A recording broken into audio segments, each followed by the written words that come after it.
Hello,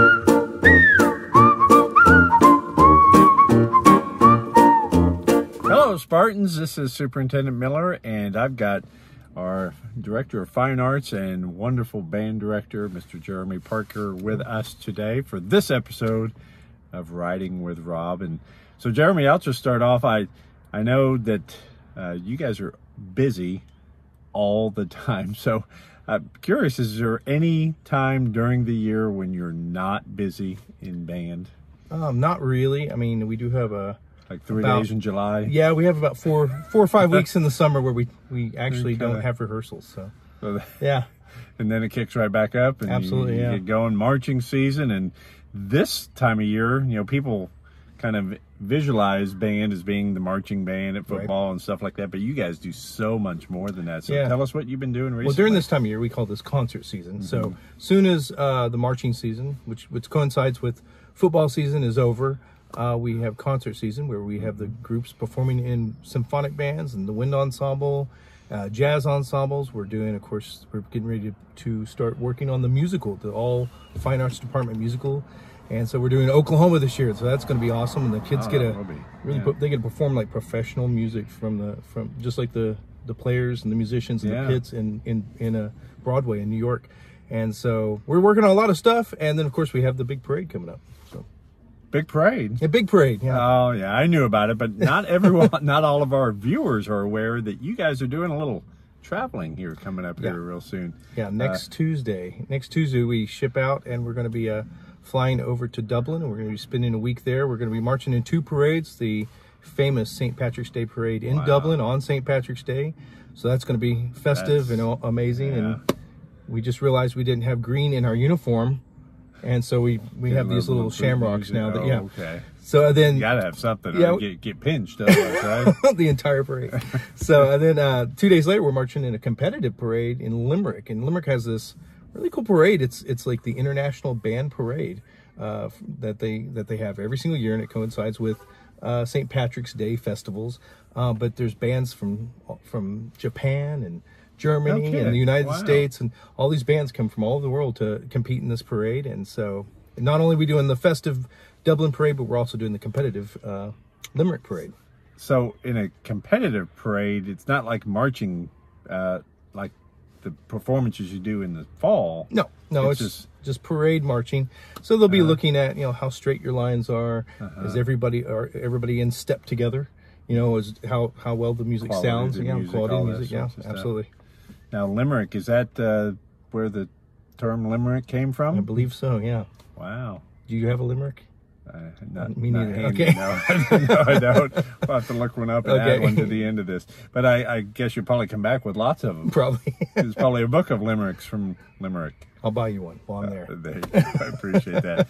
Well, what a neat opportunity that's got to be for the students who have the opportunity to go over to Ireland and be part of a St. Patrick's Day. That's a lifelong memory. And just shows how your program continues to just grow and evolve and offer these great experiences for the kids who are part of this.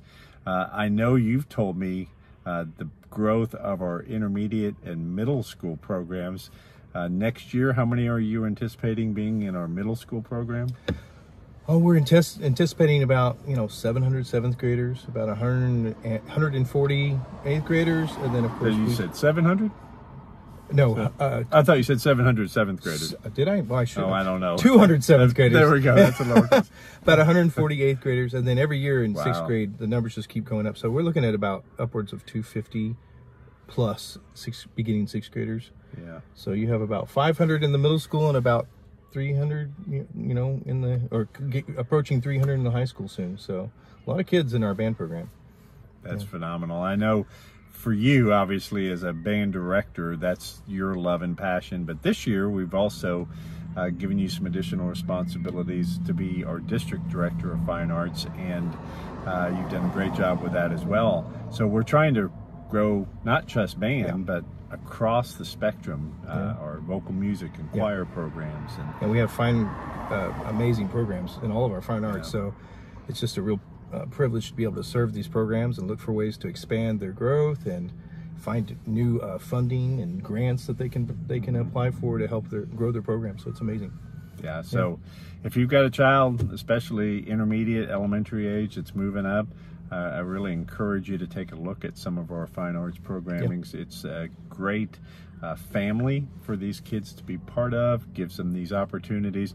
I cannot even imagine the logistics involved in getting 250 people plus chaperones and all those people to Ireland. Yeah, I think we're taking 476 people total. So there's a lot of logistics. There's a lot of buses to coordinate and hotels and flights, but it'll all be worth it because it'll be a life-changing experience for everyone. There will be some people that this will be their first time on a plane.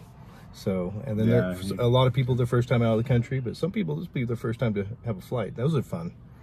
As a clinging to the any turbulence and that kind of thing. It's gonna be a great time though. Yeah, well, I appreciate it because it is the logistics involved. You and your band directors are phenomenal. There's no doubt about it. But I know that you'd also like to recognize these parents who are a big part of that. Absolutely, like all of our parents, our band boosters, that work tirelessly to raise money for the band program and for our fine arts programs.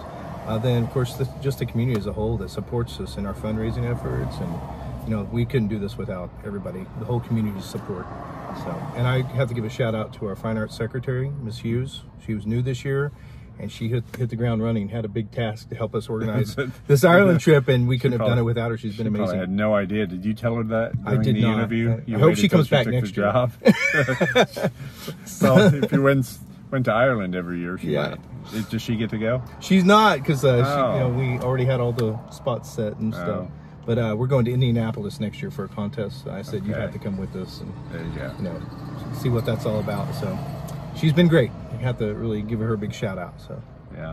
Well, Mr. Parker, I appreciate all the work you do on behalf of our kids. You've built a monster of a program. There's no doubt about it. We made the move to 6A1 this year, and we're extremely competitive considering some of these programs that have 2 and 3 times as many students. Yeah. And you always do us very proud, and we appreciate the work you and your directors and your kids and all of these great parents put into this program. My pleasure. Thank you. And have you been working on your Irish accent so you fit No, I'm not doing that. Are you going to paint your beard green or anything like that? Grayish green, maybe. I don't know. Grayish green? Yeah, that'd be cool. Yeah, you could do it. All right. Thank you, Mr. Parker. All right. Go ahead. You can log us out.